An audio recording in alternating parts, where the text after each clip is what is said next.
I'm going to focus on implantable cardiovascular defibrillators and cardiac resynchronization devices.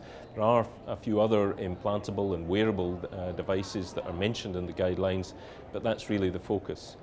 For implantable cardiovascular defibrillators, ICDs, the three things to notice in the guideline. First of all, a greater emphasis that the patients that you're looking for are patients who've got a relatively good prognosis, provided sudden death can be prevented. So there's more emphasis on that. The second thing that there's more emphasis on is the programming of these devices, that by delaying the activation of the device, you can prevent a lot of inappropriate and also unnecessary shocks. You can delay the firing of the device for up to 60 seconds after the onset of some of the slower rates of ventricular tachycardia.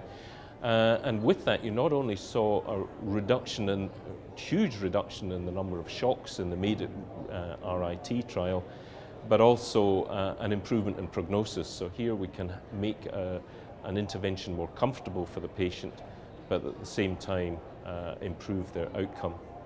So I think that's an important aspect.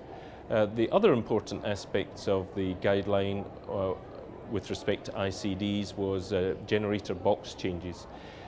2/3 of patients who have had an ICD implanted, the device will reach end of life, potentially requiring replacement, but the patient has never used the device. And instead of just automatically, routinely implanting a new device, a generator exchange, we're suggesting that the patient should have an expert review at that time to decide whether the patient actually should have a new device or whether they can just have the box explanted or indeed just decommissioned and left alone.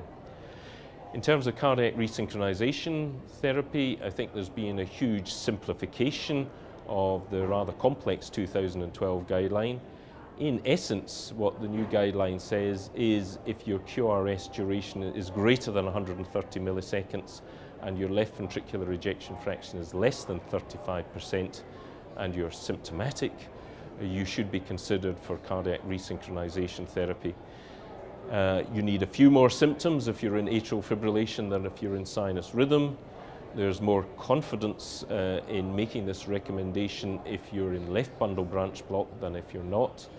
But really the QRS morphology and the symptoms to some extent fade into the background, and it is a focus on low ejection fraction with a long QRS.